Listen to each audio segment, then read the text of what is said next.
Truly, what an understatement. There is none like God. No one like Jesus. No greater friend. Life's a beautiful thing. We're blessed with so much. But we know that the Bible describes life as a shadow that disappears as the grass that withered. And many, many years to us may be a long time. We make our decisions and we live our life. If we live it looking at eternity, it's going to be a better life down here. That's what God wants you to know. This morning I'm preaching on the temporal versus the eternal. Because you understand that everything, every single thing in life down here that you could mention is temporary. Okay? I think we need to be reminded of that because our world today, even in the realms of Christianity, seems to be living for the temporal, to gain and to do and to project. You cannot leave the eternal out of our life down here, because after the last breath is gone, there's a heaven and there's a hell. Right. And your soul will be determined by what you do down here as far as knowing Christ. Life will end. I just thought that God impressed this upon my heart, so I'm going to give it to you just like God gave it to me. And let's stand together for the reading of the Word of God. The book of 2 Corinthians chapter 4. 2 Corinthians chapter 4.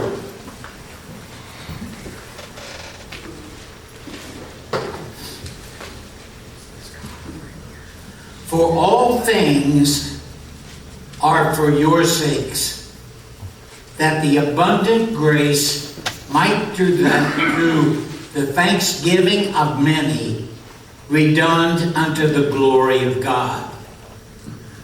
For such cause we faint not. But though our outward man perish, yet the inward man is renewed day by day. For our light affliction, which is but for a moment, worketh for us a far more exceeding and eternal weight of glory. Right. Now, the text and what I'm preaching is found in verse 18. This is what we're encouraged to do. While we look not at the things which are seen, but at the things which are not seen. For the things which are seen are temporal, but the things which are not seen are eternal. Right. Paul wants our eyes to go upon eternity and the end. Right. I'm going to tell you the pleasures and everything that goes, the happiness is not found in the first mile of the race. The race is not ever won at the starting line. Right. The race is won at the finish. Amen. When everything is over and the records are all there and our life is as a vapor that disappears, your soul needs to be prepared for heaven. So everything, every single thing, whatsoever is not eternal in this life is temporary and it will pass away. Right. We need to be aware of that because so much of our time, energy, expenses is fixed on the temporary that's not going to mean anything.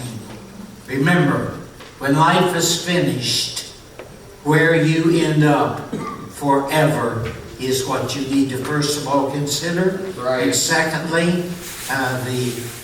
the place called heaven is going to be a great benefit. That's the only important thing. When you leave this world, it's not going to be important what religion you were, if you were a male or a female, if you were good or bad. What's going to determine is what you did, what you do with Jesus Christ. Amen.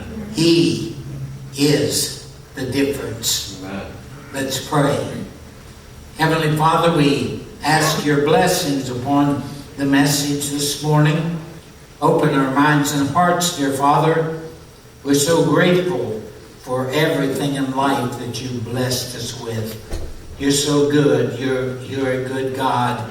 Even to those that reject you, you're still a good God.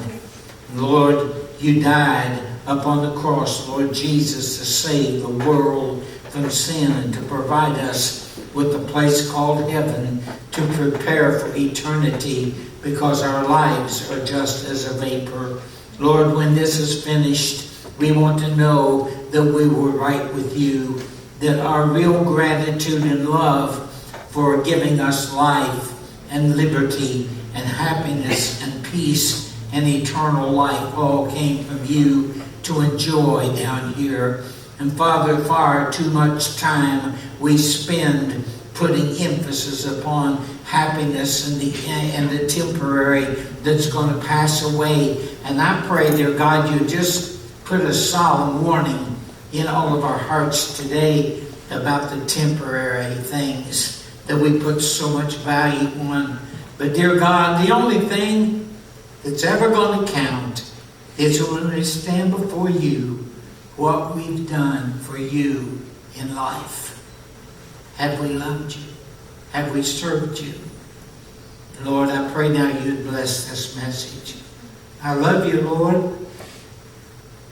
Please use these lips of clay to speak your word. In your precious name I pray. Amen. Please be seated. We're challenged here by Paul's writing to Corinthians to look upon the things which are not seen. Now, how can you look upon the things that are not seen? Only by one way. The very one thing that pleases God, and without it, it's impossible to please God, Right. is you look by faith Amen. at things that are not seen. Right. Amen. Oh, how we use the faculties that God gives us to look at things we see, things that we hear, things that we touch, things that we taste, things that work with our human frail flesh and sin. And so often lives are consumed by people trying to possess the temporary.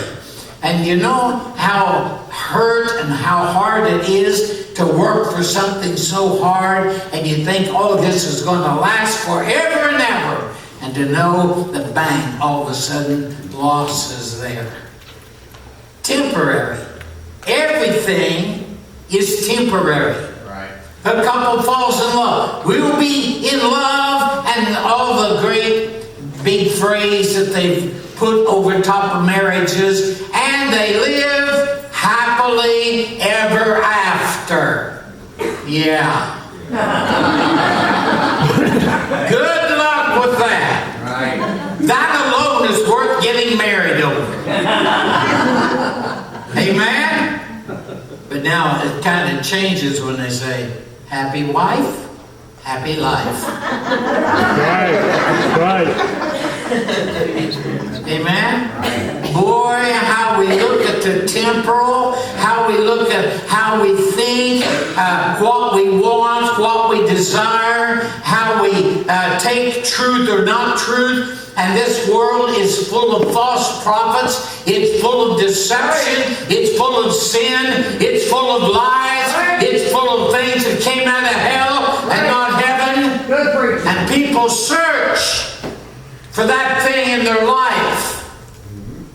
Why in the world do they try and the bottle and thrills and spills and everything else and shut Jesus out of their life. Right. When they should try Jesus first. Amen. Try Jesus. Yeah. Put him first.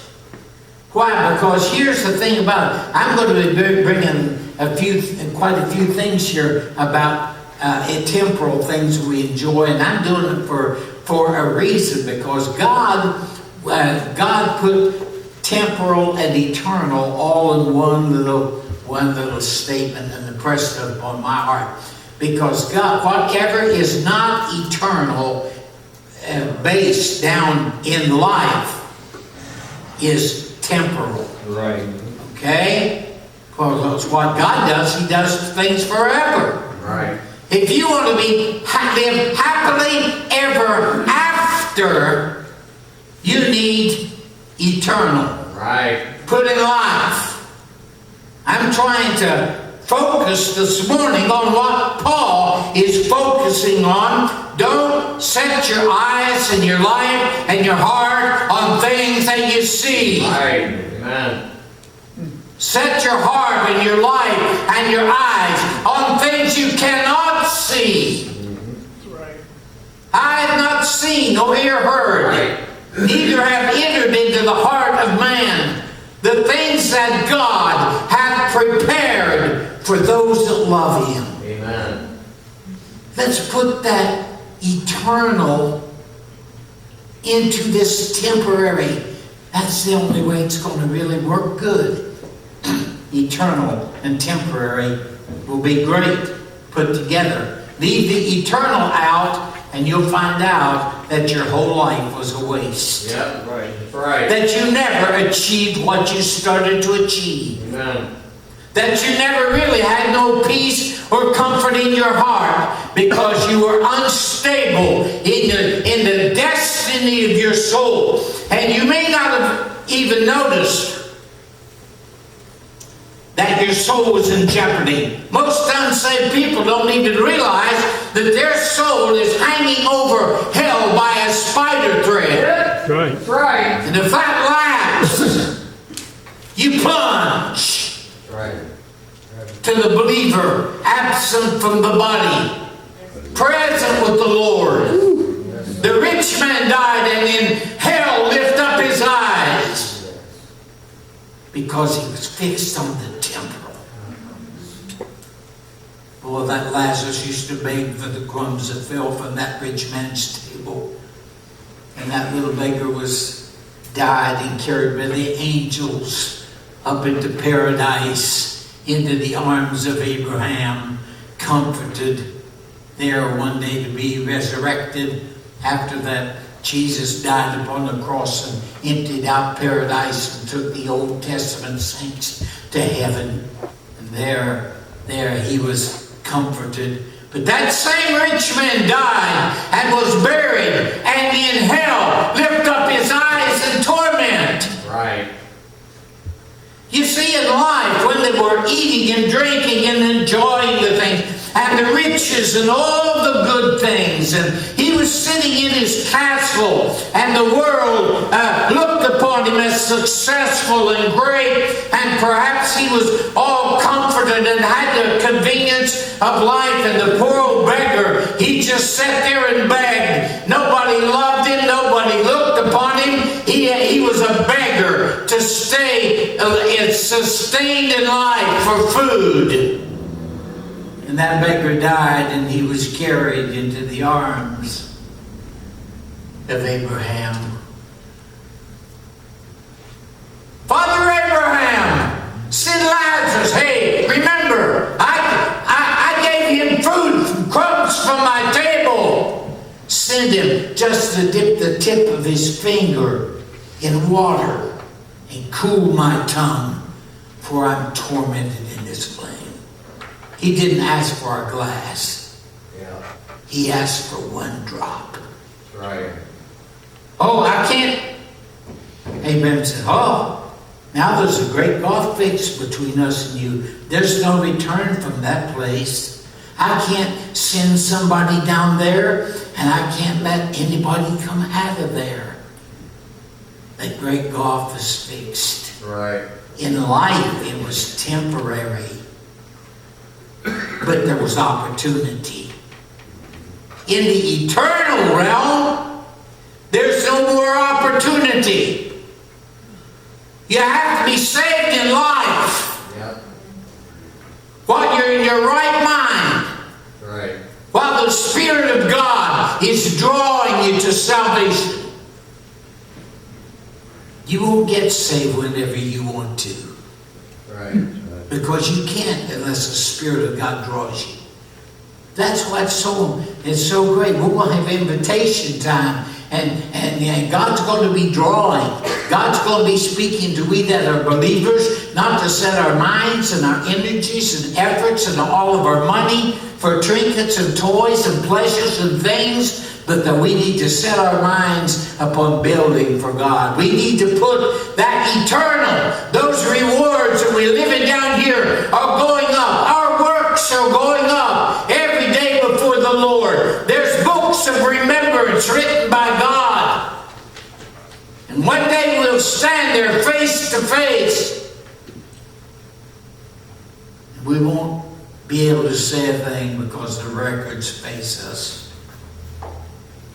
I didn't know, Lord, hey, the Bible's going to be there to face us too. Right. The truth, my word shall not return unto me void, God says. But it's going to accomplish what I've sent it to do. So I want to tell you, what I'm preaching right now, God is sending out to your heart. You stand there one day before God, and the book is going to be open. And the book of life. And the Lamb's book of life. If your name is not written there, depart. Depart from me. Oh, temporary. Oh, I just want something now. Well, sometimes it's better to do without something now and change your priorities so that you can enjoy a lot more later. Amen? Because I've got news for you. There's some things going to go away, and I gotta hurry. Faith. Without faith, it's impossible to please God. And Hebrews 11:1, that we know that faith is what is hoped for, but the evidence of things not seen. Right. We've got to have faith to see the things that we couldn't understand. We want to go to the place called heaven. How many of you have seen heaven? You not saw nothing yet. Right. You can see the firmament, the lower region. The sky alone is beautiful, but you haven't seen heaven yet. You have no concept. Even the best preachers in the world that know all the good words to say, descriptive adjectives to describe heaven, are incapable of describing that place that God's preparing for everyone that will trust Him and believe in Him and put the eternal in life. Let's set our eyes upon that eternal. Everything we set is temporary. I want to go to Colossians chapter 3. If ye then be risen with Christ, verse 1, seek those things which are above, where Christ sitteth on the right hand of God. Set your affections on things above, not on things on the earth. Where do we set our affections? Mostly on things we see. Don't set those affections. Set it on things not seen. Because those are the valuable things. Because everything down here we achieve, attain, own, rent, beg, borrow, or steal are temporary. Right. Amen? It's all gonna disappoint and disappear. In life, people, they take their own lives sometimes because they've lost things they've set too much love on. A happy home turns to a bad home. Divorce enters. How many times have you heard people committing suicide because they lost their marriage? How many times have you ever heard of the murder, suicide? Because I'm going to kill you. If you don't stay with me and I can't have you, nobody else is going to. Bang! Bang! Setting our hearts on things that disappoint. Yep. That's why our world's filled full of sorrow and weeping and agony, because nobody can be happy. Rich people, most of them, sit around and watch the stock market and worry, spend their time worrying. What's my money doing? I got news for you, honey. Don't worry about your money. It's all going to be gone. I read a newspaper where this filthy, rich, multi-billionaire died, and the first thing they wrote in the news was, well, how much did he leave? And to which somebody responded, he left it all. That's right. Right. Yeah. It's all going to go. And so, we set our eyes on things we see. You're not to set your eyes on things you see. You need to think about the eternal ramifications in the Bible when you set your eyes on things. Well, we set our ears on what our flesh wants to hear. Amen? Yep. Right. Yeah. If people really had a thirst like the old-fashioned people that used to drive for hundreds of miles just to hear a man of God preach. And the best preachers in the world can come to churches now, and you can't even hardly get the own crowd to show up to hear. Right. They don't want to hear. We set our ears on things. How many of you know your eyes will deceive you? When Eve saw the fruit was good, and she looked at it, she indulged in it, and it brought the downfall of the human race. When Satan appeared in that garden, and with her ears she heard him say, "Hath God said you can't eat of all the trees of the garden?"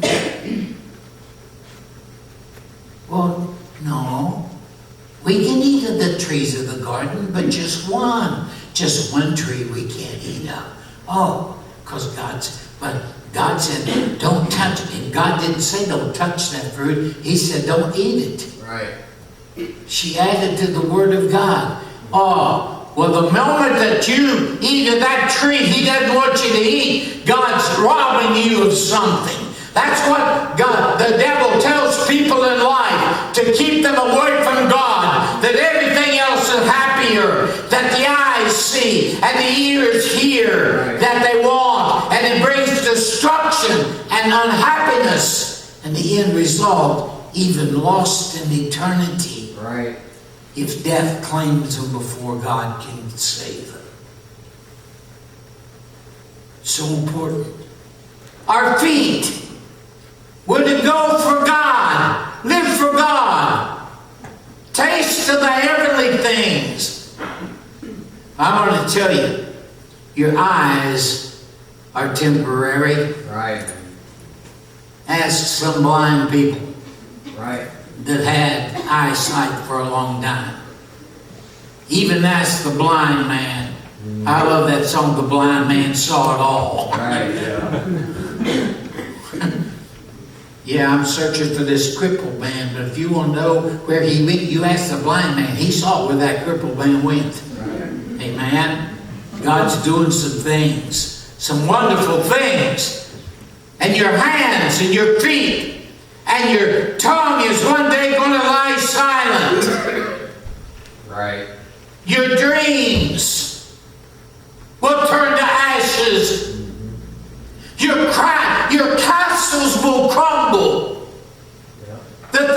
that you thought were everything in life, for your money and your energy and your effort and your heart and your mind, you sought it. And when you get it, look at Solomon. He said, I've got more than anybody ever had. I've done everything. I've kept my body back from nothing. He said, I've experienced everything, and God gave him to be the wisest man outside of Jesus Christ. And you look at that whole book, and he said, everything I look at is vanity. That's right. My wealth is vanity, because I'm going to die one day, and some fool's going to come and take what I got. Right. And guess what? That fool's going to die one day, and someone's going to take what he's got. Yep. Till one day, it's all going to be gone. Yep. Right. And burn with this earth in the fervent fire from heaven, when the new heaven and the new earth comes down, and this earth is blasted away in the fervent heat, and the sin in heaven that the devil committed is going to be on fire. All right. God is going to purify. Yes, sir. But what God wants is us to look in life and incorporate Jesus in there. Incorporate the eternal things that will never fade away, that will never pass away. You want the wealth that's going to stay. You won't have to worry about watching the stock market and what people are deciding to do. My Bible said that God's got a treasury in heaven that's all laid up in my name, where moths can't come and destroy it. Thieves can't break through and steal. Reserved in heaven in my name. Amen. Right. And guess what? I don't believe in this pie in the sky thing. Yep. Well, if we live in poverty, do we die?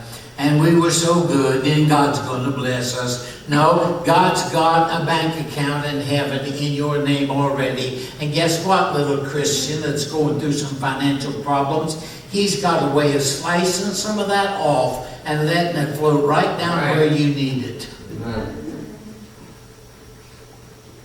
He can open up the windows of heaven.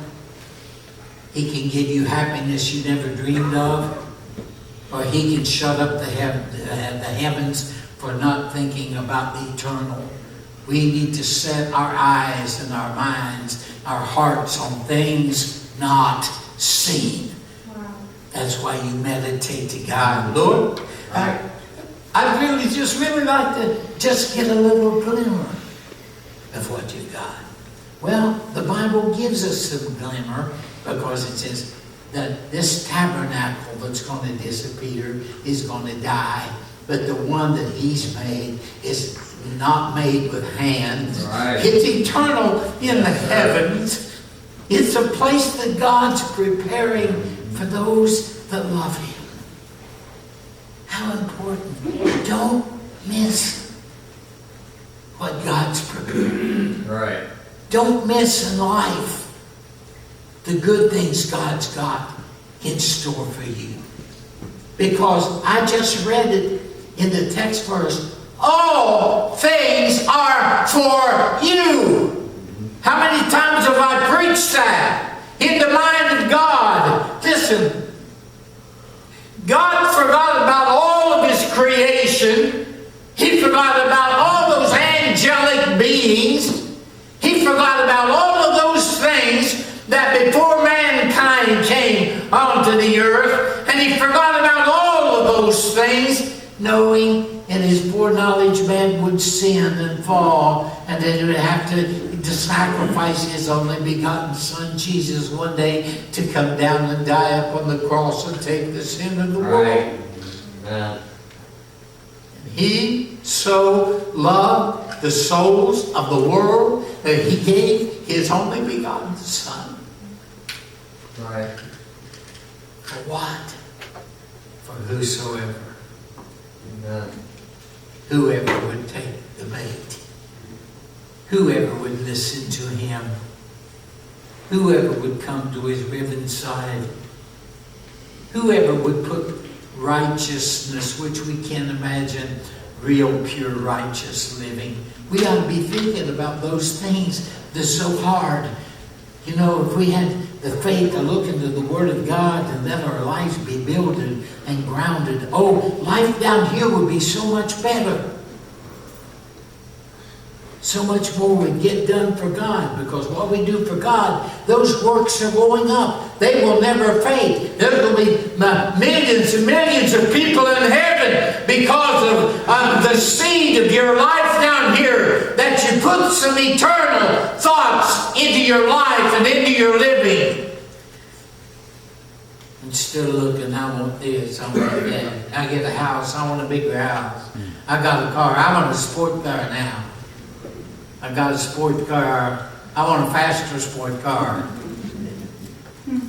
Amen? Okay? I just want to name some things, all right?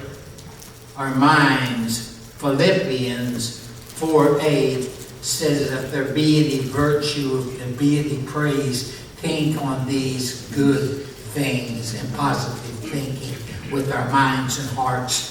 Because I want to tell you something, our minds are going to be gone too one day. And some of them, it seems like they've already gone. Amen. Honey, what was that? I just said it a minute.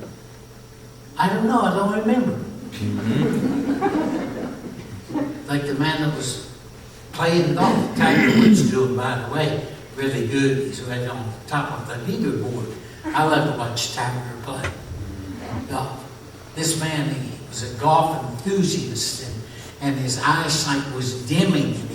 And he said, I got to have someone to see my ball and watch it. And he got this guy that was retired with him, and he said, do you have good eyesight? He said, I got 20/20 vision. He said, would you just be my golf partner and go and watch where my ball goes? He said, oh, I'd love to do that. So he went out, and so the guy teed up his ball, and bang, he hit a long drive.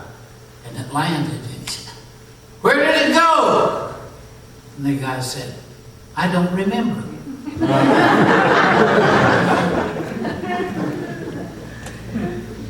Hey, your mind's going to go too.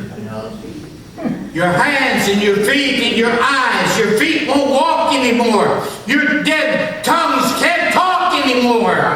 Dead brains can't think anymore. So use your brain. You know, they say that people don't use 1/10 of their brain capacity. Some people act like they don't use any of it. True. Use her minds.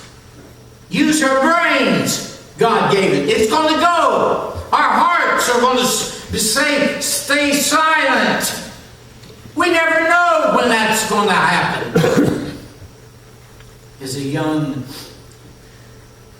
training person in a ministry and a teacher of a class, and I was preaching some at Parkside Baptist Church, and Reverend Fitzwater said, I'm going to be going with Aunt Ruthie down there to Florida, and I want you to take care of all the responsibility at the church while I'm going.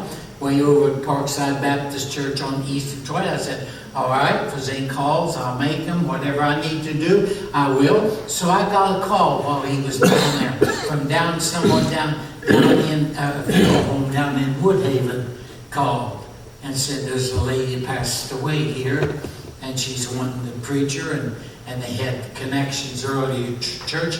Could you come down and visit the family and take care of the funeral? I said, yes, I will.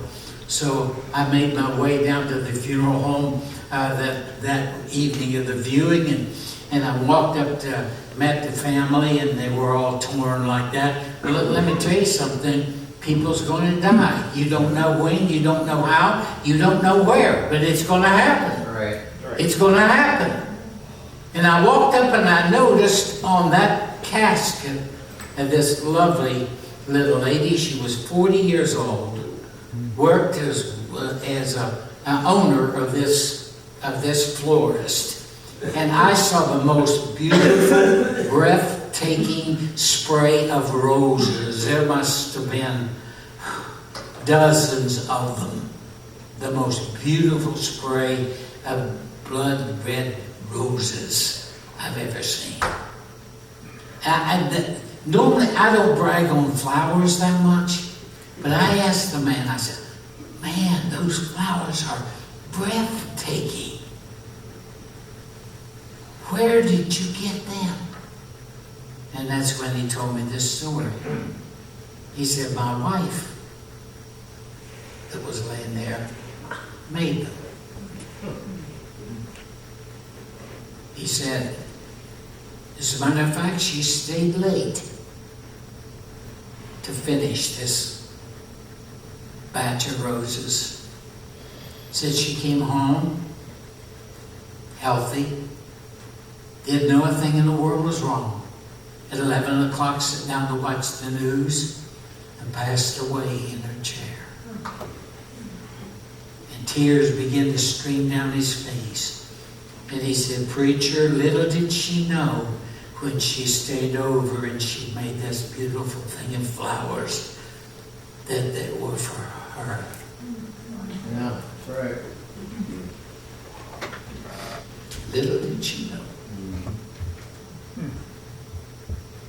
Life passed. The course of your life is going to pass. Right. You know, from birth right on up through the little terrible 2s and the little 4s and right on up through kindergarten and high school and college and the times of our life, how those times change in our life as life goes on for us, and we're molding our life, and I hope we're molding it on things eternal, not things that are temporal. The best thing in the world is the time when somebody finds Jesus as Savior. That's the beginning of eternal life. Right. That's the end of death, eternal death. Right. The moment you get saved.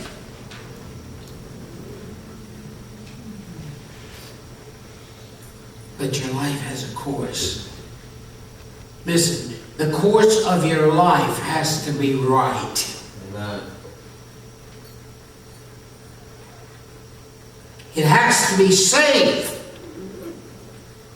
The most important thing is being right and to be safe. The course of your life needs to be blessed. And God's promised the blessings. Look at the blessings. Even unsaved people are blessed of God. Right. They get the sunshine and the rain and the trinkets and the toys and get to breathe God's air and get to love things. Because those are people that God wants to save. Yeah. Their eyes are set on what they see, what they hear, on the temporary that's going to disappear. But you set your eyes and hearts on things not seen. Things not made with hands. Eternal in the heaven. And God blesses you. The course of your life needs to be productive. It needs to be fulfilling. At the end of your life, you want to know that you never wasted it away and that you did some things that was fulfilling. How many people? I'm just searching for myself. The Lord help them. I hope one day they find themselves. You don't have to really look too far to find yourself. If you find Jesus, you found it all. If you got Jesus, you've got it all. Things is going to disappear. I have not time to you don't need a lecture on these things, so I'm just going to name them. All right? First of all, time is disappearing. Your time is ticking away. Redeem the time, says Ephesians 5:16. Verse 18, be filled with the Spirit of God and put that eternal in your life right now. Redeeming the time. Because time is ticking away. Life is ticking away. All living things are going to die. How many have parents already in heaven? How many have how many have somebody, one of them still living? Just one? See, one's perished. guess what? The other one's going to go too. We know, don't we? We'll not always have our parents, so love them and treat them right. Amen. Treat everybody right, especially your own family, while we still have the opportunity. Don't wait till they die and then send them roses. Give them some in life where they can smell them and smile. What you're going to show love, show it now. Spouses. Judy and I have been married 59 years. Amen. June the 11th, it'll be 60 years. Amen. She's still the most beautiful woman in the Yep. world. Sorry, all the rest of you are pretty too, but she's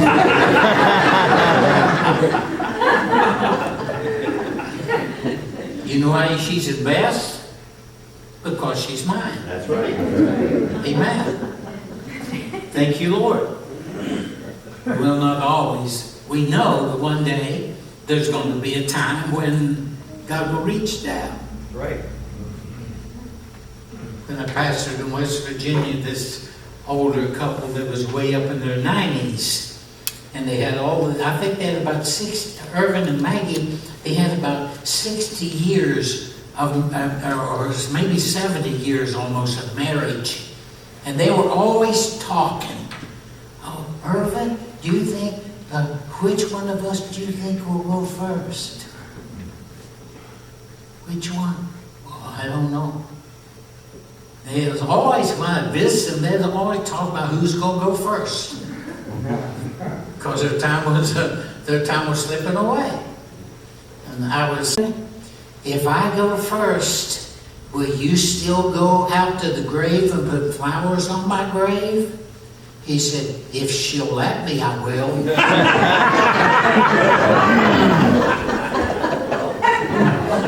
Like he's going to be remarried. He ain't dying. Oh boy. They both passed away. I don't remember. I never got word which one went first. I know they both passed away. But listen, it's going to happen. Time is going to go and it's going to fleet away. Your parents, your spouses, your children, your relatives, your friends, your pets, your foes are all going to pass away. That's right. They're all temporal. So we need to understand that. All material things, houses, lands, and buildings, churches, trinkets, and toys, is all going to go. Your money, your stocks, your bonds, your estate, your jobs, your health, your insurance. Well, people get insurance. Well, let me tell you, you need assurance instead of insurance. Amen. Get some assurance. Your tests, I'm going to give you some good things. Your tests are going to be gone. Your trials are going to be gone. Your disappointments are going to come to an end. Your hardships will cease. Your sorrow, your suffering, your pain, your shame, and your convictions, and your misery, and your guilt. Some other things are going to disappear, and we'll be glad of it, amen. But let's set our minds and hearts quickly. Eternal things God sets are forever. Here's the secret. Connect everything in life and set your eyes to put the eternal in this life. And that's what's going to last. Because God's love, and God sets salvation and eternal life and promises of provision and happiness and peace and all the things and the benefits that come from God. Those things that God made will be forever. God's not an end giver. He will save your soul. He will keep you forever.